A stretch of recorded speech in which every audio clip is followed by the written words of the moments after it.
وأشهد أن محمدًا عبده ورسوله. أما بعد فأعوذ بالله السميع العليم من الشيطان الرجيم. وأن ليس للإنسان إلا ما سعى. وقال الله تعالى في مقام آخر: ففروا إلى الله. وقال الله تعالى في مقام آخر: وفي ذلك فليتنافس المتنافسون. وقال الله تعالى في مقام آخر: سابقوا إلى مغفرة من ربكم وجنة. عن انس رضی اللہ تعالی عنہ ان رسول اللہ صلی اللہ علیہ وسلم اخذ غصنا فنفذه فلم ينتفض ثم نفذه فلم ينتفض ثم نفذه ينتفض. وقال رسول الله صلى الله عليه وسلم: إن سبحان الله والحمد لله ولا إله إلا الله والله أكبر تنفذ الخطايا كما تنفذ الشجرة ورقها، أو كما قال عليه الصلاة والسلام. اللہ رب العزت نے ہم سب کے لیے یہ اعزاز بخشا کہ اللہ رب العزت نے ہمیں ان چند گھڑیوں میں کسی کے 60 سال کے، کسی کے 80 سال کے، کسی کے 50 سال کے گناہوں کی معافی اور تلافی کا اللہ نے یہ سلسلہ رکھ دیا، اور یہ ہمارے لیے اللہ رب العزت کا انعام ہے. اور یہ امام کائنات علیہ الصلوۃ والسلام نے بھی فرمایا ہے: من قام لیلۃ القدر، جو لیلۃ القدر کی تلاش میں، اس کی جستجو میں رات کو قیام کرتا ہے تو اللہ رب العزت اس کے پہلے گناہوں کو معاف فرما دیتے ہیں. اور یہ یقیناً بہت بڑی بات ہے. ہم سب کی مسجد میں حاضری، کسی کا صدقہ و خیرات کرنا، کسی کا دین پڑھنا اور پڑھانا، کسی فلاح کے کام کرنا، مسجد بنا دینا، ان تمام امور کا، ان تمام کاموں کا خلاصہ نتیجہ یہ ہے کہ اللہ راضی ہو اور بخش دے. میں نے جو آپ کے سامنے حدیث رسول پڑھی ہے اور قرآن کی آیات کے کچھ ٹکڑے آپ کے سامنے پڑھے ہیں. پہلا وَأَن لَيْسَ لِلْإِنسَانِ إِلَّا مَا سَعَىٰ، انسان کو وہی ہے ملے گا جو وہ کرے گا. اور دوسری کہ اللہ کی طرف دوڑو. اور تیسری آیت سابقو، دوڑ لگاؤ، مقابلہ بازی کرو، سابقو الی مغفرہ. اور چوتھی آیت وفی ذلک فلیتنافس المتنافسون، جو اس دوڑ میں آگے بڑھنا چاہتا ہے، نکلنا چاہتا ہے، اس کے لیے میدان کھلا ہے. اور حدیث رسول جو ہے وہ یہ ہے کہ سیدنا انس رضی اللہ تعالیٰ عنہ کہتے ہیں کہ رسول اللہ صلی اللہ علیہ وسلم نے ایک درخت کی شاخ کو پکڑا، اخذ غصنا، آپ علیہ السلام نے ایک ٹہنی کو پکڑا ہے، اور نفذہ، اس کو جوڑا اور ہلایا ہے، فلم ينتفض، اس کے پتے ٹس سے مس نہیں ہوئے، پتے ویسے کے ویسے. ثم نفذہ فلم ينتفض، آپ علیہ السلام اس ٹہنی کو، اس شاخ کو ہلاتے ہیں پکڑ کے، اس کے پتے پھر نہیں گرتے. اور نبی علیہ السلام نے تیسری بار اس ٹہنی کو نفذا فانتفضا، اس ٹہنی کو، اس شاخ کو ہلایا، حرکت دی آپ علیہ السلام نے، اس حرکت کے نتیجے میں اس شاخ کے پتے گر گئے. اور پھر آپ علیہ السلام نے فرمایا، کیا فرمایا؟ سبحان اللہ والحمد للہ ولا الہ الا اللہ واللہ اکبر تنفذ الخطایا کما تنفذ الشجرۃ ورقها. کہ یہ 4 کلمات ہیں، یہ 4 ذکر ہیں، اور یہ وہ ذکر ہیں جن سے رسول اللہ صلی اللہ علیہ وسلم فرماتے ہیں کہ یہ گناہوں کو اس طرح انسان کے بدن سے قلب و جگر سے اس طرح گراتے ہیں، اس طرح تطہیر اور صفائی ہوتی ہے انسان کی کہ جس طرح کہ رسول اللہ صلی اللہ علیہ وسلم فرماتے ہیں کہ درخت اپنے پتوں کو گرا دیتا ہے۔ آئیے ذرا لیلۃ القدر کی جستجو میں آئیے ہم اپنے ایمان کو ایک طرف دیکھیں اور دوسری طرف اپنے دامن میں جو گناہ ہے ان کو دیکھیں۔ اگر ہمارے اندر جذبہ جستجو لیلۃ القدر کی ہوگی تو اللہ ضرور دے گا۔ اس لیے میں چند ایک مثالیں آپ کے سامنے رکھتا ہوں، پھر اپنی بات کو ختم کرتا ہوں۔ آپ نے حدیث سنی ہوگی اور بار بار سنی ہوگی اور علماء نے سنائی ہوگی اور آپ کو یقیناً وہ یاد ہوگی، جب بات کریں گے بات آپ کو یاد آ جائے گی۔ جس آدمی نے 100 آدمی قتل کیے تھے، سنا ہوگا آپ نے، اس نے 100 قتل کیے، اور یہ کوئی معمولی بات نہیں ہے، یہ کوئی معمولی بات نہیں ہے، اور یہ پہلی قوموں کا واقعہ ہے۔ اور رسول اللہ صلی اللہ علیہ وسلم نے فرمایا اللہ تعالیٰ نے اس شخص کو بخشا کس بنیاد پر؟ اس کا جذبہ کیا تھا؟ اس کو جب خبر ملی کہ اس بستی کو چھوڑنا ہے اور آگے بڑھنا ہے، اور اس بستی میں جانا ہے، گناہوں کی بستی چھوڑ کے ایمان والی بستی کی طرف جانا ہے، اپنے دامن کو صاف کرنا ہے، اس بستی کی طرف بڑھتا ہے، اس بستی میں نہیں پہنچتا، آپ نے سنا ہے، لیکن کیا ہے، اس کی جستجو تھی، اس کا جذبہ کار فرما تھا، وہ کس بات کی کہ اللہ مجھے معاف کر دے، میری نجات کا کوئی راستہ، کوئی سبیل نکلے، میری نجات بن جائے، میں آخرت میں سرخرو ٹھہروں۔ اس نے کیا کیا؟ راستے میں ہی موت آتی ہے، آپ نے سنا ہو، اور اس نے کیا کیا؟ جب انسان کے دل میں اللہ کا خوف بیٹھ جاتا ہے تو پھر انسان، پھر وہ مکے کے بدو جو تھے پھر دنیا کو تاراج کرتے ہیں، پھر انہی لوگوں کو اللہ رضی اللہ عنہ کہتا ہے اولئک حزب اللہ اولئک هم المفلحون اولئک هم المتقون اولئک هم الفائزون، وہی لوگ قرار پاتے ہیں۔ اس آدمی نے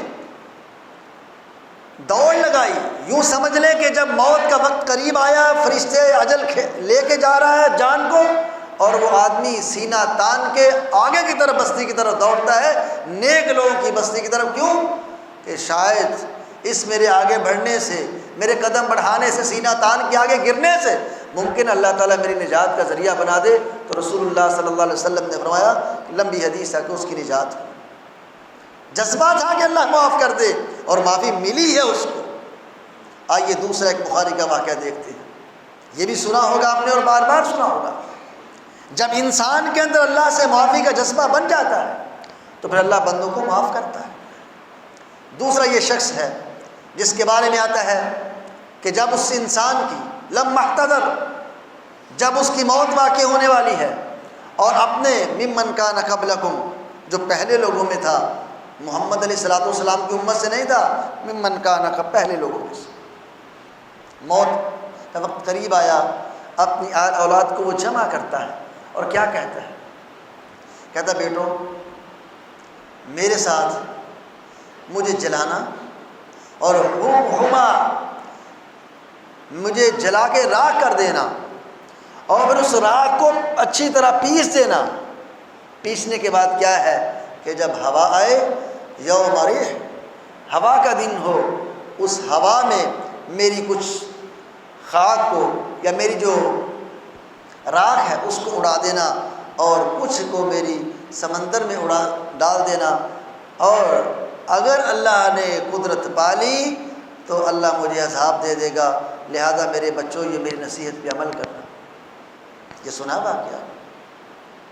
وجہ کیا تھی؟ کام غلط ہے، کام غلط ہے، لیکن جذبہ اور سوچ ایمانی اور اسلامی ہے۔ اور نبی علیہ الصلوۃ والسلام نے فرمایا کہ جب اللہ رب العزت نے ہواؤں کو حکم دیا اور خشکیوں کو حکم دیا، ان پانیوں کو حکم دیا کہ لاؤ میرا بندہ میرے سامنے پیش کر، ہوا۔ حدیث میں 2 الفاظ آتے ہیں، اللہ نے پوچھا یہ کیا، یہ تو نے کیا کیا؟ اس جسم کا مالک تو نہیں تھا، یہ تو میری تیرے پاس امانت تھی، یہ تو نے کیا کیا؟ ایک حدیث کے الفاظ ہیں من مخافت کا یا اللہ تیرا خوف، اور دوسری حدیث کے الفاظ ہیں من خشیتی کا، اس کا مطلب بھی اللہ تیرا ڈر تھا، جس تیری خشیت اور خوف کی وجہ سے گناہ اتنے تھے، تو جانتا ہے اچھی طرح کہ اللہ یہ خوف کے نتیجے میں کیا ہے، انت اعلم، اللہ تو زیادہ جانتا ہے، فغفر اللہ نے اس انسان کو معاف کر دیا، لم یعمل خیرا قط الا التوحید، یہ حدیث کے الفاظ ہیں، اس نے اپنی زندگی میں کبھی کوئی عمل اچھا نہیں کیا سوائے توحید کے، اس کے پاس توحید تھی، یہ وہ بنیاد تھی، یہ وہ جذبہ تھا کہ جس بنیاد پہ، جس جذبے پہ وہ کھڑا ہوا، اللہ نے اس شخص کو معاف کر دیا، اس کے اللہ نے گناہوں کو صاف کر دیا۔ اب ہم اپنے آپ کو دیکھتے ہیں، صحابہ کرام کے احوال دیکھتے ہیں کہ ان لوگوں نے کیسے اللہ سے معافی مانگی اور آج ہم کیسے معافی مانگتے ہیں، کیونکہ رمضان ہے ہی اسی کا نام کہ ہم اپنے دامن کو صاف کر لیں۔ وہ حدیث بھی شاید آپ نے سنی ہوگی کہ جو رسول اللہ صلی اللہ علیہ وسلم نے فرمائی ہے، آپ علیہ السلام فرماتے ہیں، یاد رکھو اگر وہ تمہارے وہ گناہ جو جانوروں پہ تم کرتے ہو، اگر صرف اللہ وہ تمہارے گناہ معاف کر دے تو سمجھ لو کہ اللہ نے تمہیں بہت معاف کر دیا۔ میرے بھائیوں، قدم قدم پہ غلطی ہے، اور رسول اللہ کا یہ بھی فرمان ہے، ما من عبد مؤمن الا وله ذنب يعتاده الفینة بعد الفینة او ذنب هو مقیم علیہ لا يفارق الدنیا حتى يفارق، ان المؤمن خلق مفتنا نسیا توابا اذا ذکر ذکر، او کما قال علیہ الصلوۃ والسلام۔ فرمایا انسان بندہ مومن کے ساتھ یہ عمل رہتا ہے، گناہ انسان کرتا ہے اور انسان کی زندگی میں گناہ ہوتے ہیں۔ امام کائنات علیہ الصلوۃ والسلام نے فرمایا گناہ کرتا ہے، چھوڑ دیا، اچھا اللہ میری توبہ، فرمایا بعد الفینہ، کچھ ٹائم گزرا، کچھ وقفہ یا دوبارہ پھر گناہ کرتا ہے۔ رسول اللہ فرماتے ہیں هو مقیم علیہ، وہ گناہوں کی اس دلدل میں ایسے ہی رہتا ہے، گناہ کیا چھوڑ دیا، گناہ کیا چھوڑ دیا، پھر گناہ کر لیا۔ رسول اللہ فرماتے ہیں هو مقیم علیہ لا یفارقہ حتی یفارق الدنیا، کہ وہ گناہ اس طرح رہتا ہے کہ اس کی زندگی کا حصہ بن جاتا ہے کہ وہ گناہوں کی حالت میں ہی فوت ہو جاتا ہے، گناہ نہیں چھوڑ پاتا۔ لیکن ایک بات ذہن نشین رہے، آگے جو حدیث کا ٹکڑا ہے، رسول اللہ فرماتے ہیں ان المؤمن، مومن جو ہے خلق مفتنا، اسی کی تخلیق ہے آزمائشوں کے ساتھ، اور نسیاً کے الفاظ بھی ہیں، تواباً کے الفاظ بھی ہیں، اور آخری جو الفاظ ہے جو مطلوب ہے اذا ذکر ذکر، چور اکڑتا نہیں، چور چوری کر کے اکڑتا نہیں۔ رمضان کا مہینہ ہے، رسول اللہ کا دور ہے، اس دور میں ایک چور آیا، چور کا نام معروف ہے، جس کی وجہ سے آدم علیہ السلام کے ساتھ بھی مسائل کھڑے ہوئے، وہ چور ہے۔ اور وہ چور آیا، کتنے دن آیا؟ بخاری کی روایت ہے 3 دن چور آتا ہے، اور فطرانہ چوری کرنے آیا تھا، فطرے کا مال تھا اس کو چوری کرنے آیا تھا، اور 3 دن آیا تھا، اور 3 دن کیسے بچ کے نکلتا تھا، یہ نہیں کہ چوری کرنے کے بعد اکڑا، اور اس نے مال چوری کیا ہے، اور لیکن ابو ہریرہ رضی اللہ تعالیٰ عنہ نے 3 دن پکڑا ہے۔ آپ علیہ السلام کی وہ حدیث لمبی ہے، تو کیا ہے؟ اکڑا نہیں ہے اس پہ، وہ لجاجت اور اپنے عذر بہانے، اپنی کمزوریاں، اپنے گھر کے مسائل بتا کے ابو ہریرہ رضی اللہ تعالیٰ عنہ سے چکمہ دے کے نکلنے کے چکر میں رہتا تھا۔ لیکن یہاں ایک اور مسئلہ ہے جو اصل مطلوب ہے، وہ یہ ہے ہم بھی اللہ کے دھرتی میں زمین پہ رہتے ہوئے ہم بھی کچھ گناہ کرتے ہیں، لیکن ہم اللہ کے سامنے اگر اکڑیں گے تو نتیجہ اچھا نہیں ہے۔ ابلیس ایک بار اکڑا ہے وہاں پہ، ابا واستکبر وکان من الکافرین، وہ کافر ٹھہرا ہے، لیکن کیا ہے، پھر بھی اس نے اللہ سے مانگا ہے، مانگا تو پھر بھی قال رب فانظرنی الی یوم یبعثون قال فانک من المنظرین الی یوم الوقت المعلوم، جاؤ تجھے چھٹی۔ تو ہمیں گناہوں سے واسطہ پڑتا ہے، کوئی انسان پاک نہیں ہے۔ لیکن یہاں میں یہ بھی ایک بات عرض کروں، ہمارے ہاں ایک یہ بھی خرابی پائی جاتی ہے، بھائی فرشتہ تو کوئی نہیں، تو جب فرشتہ نہیں تو کسی کو گناہ کا طعنہ دینا یہ کون سا اسلام ہے؟ یا یوں سمجھ لیں، اگر ہمیں کسی کی غلطی پہ اختلاف ہو تو ہم یہ سمجھتے ہیں وہ سارا ہی غلط ہے۔ اگر کسی کی ایک بات پہ، کسی رائے پہ مجھے اختلاف ہو جائے تو میں جواباً کیا کہتا ہوں، یہ ہے ہی غلط، اس کو پورا میں نے غلط کر دیا۔ یہ بھی ہماری سوچ پائی جاتی ہے۔ لیکن میرے بھائیوں، جو میں عرض کر رہا ہوں کہ یہ رمضان معافی کا مہینہ، بخشش کا مہینہ، نجات کا مہینہ ہے، تو اس رمضان میں ہمیں وہی رویہ اپنانا چاہیے جو شریعت نے دیا ہے، جو رسول اللہ بتا کے گئے ہیں۔ اگر میرے بھائی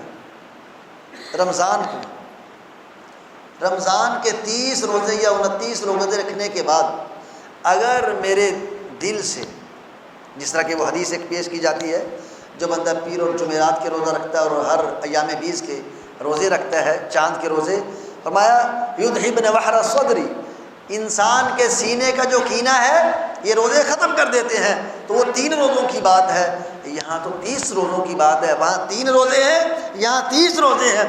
اگر 30 روزے رکھنے کے بعد میرے دل سے اگر اپنے بہن بھائی کے بارے میں، اپنے علماء کے بارے میں، اپنے طلباء کے بارے میں، اپنے بہن بھائیوں کے بارے میں، رشتہ داروں کے بارے میں، بزرگوں چھوٹوں بڑوں کے بارے میں اگر میرے سینے سے یقینہ نہیں نکلتا تو سمجھ لیجئے کہ رمضان میرے میں کمزوری رہی ہے۔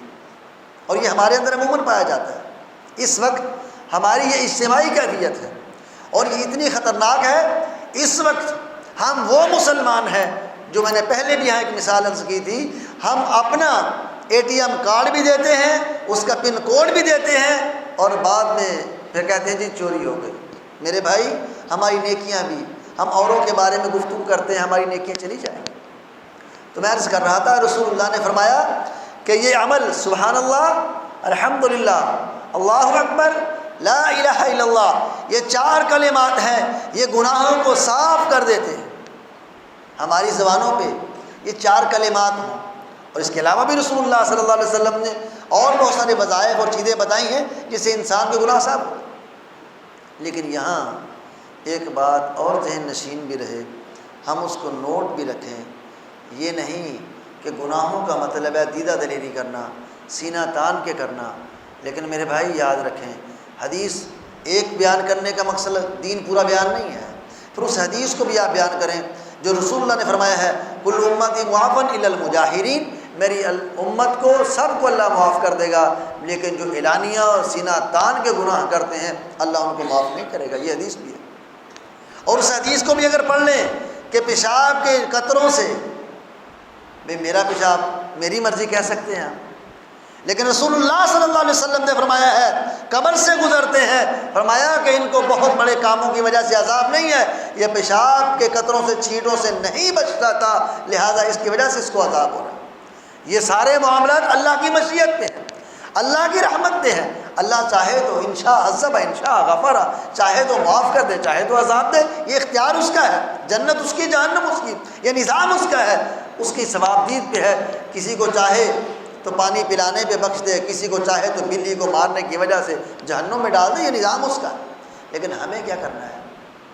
ہمیں یہ کرنا ہے کہ ہمیں ہر حال میں، ہر ممکن یہ کوشش کرنی ہے کہ ہم گناہوں سے بچیں بھی اور اوروں کو بچانے کی کوشش بھی کریں۔ لیکن اوروں کو بچانے کی جو کوشش ہے، جو ہم کرتے ہیں، جو رویہ ہم اپناتے ہیں، وہ خطرناک ہے۔ گناہوں سے خود بچنا اور اوروں کو بچانے کی کوشش کرنا، یہ اسلام کا تقاضا ہے، اسلام چاہتا ہے۔ لیکن جس طریقے سے ہم اوروں کی اصلاح کرتے ہیں وہ انتہائی خطرناک ہے۔ اگر اوروں کی اصلاح کرنی سیکھنا ہو تو بس ایک مثال اپنے سامنے رکھیں اس سبق کو بار بار پڑھیں کہ موسیٰ علیہ السلام نے فرعون کی اصلاح جو کی تھی، جو گئے تھے، اللہ نے موسیٰ علیہ السلام کو کیا کہا تھا۔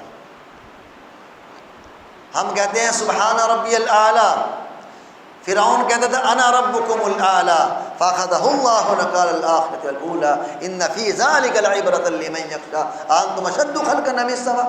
یہ پوری آیتیں سورۃ النازعات کے اندر موجود ہیں۔ اللہ رب العزت نے جو دنیا کا سب سے بڑا ظالم، سب سے بڑا باغی اللہ کا، لیکن جب دعوت کے میدان کی بات آئی ہے تو اللہ نے اپنے وقت کے دو نبیوں کو یہ بات کہی ہے، بات کہنی ہے تو نرمی سے کہنی۔ اللہ کو یہ معلوم ہے وہ ہدایت نہیں پائے گا، اللہ کو معلوم ہے اس کا راستہ جہنم کا راستہ ہے۔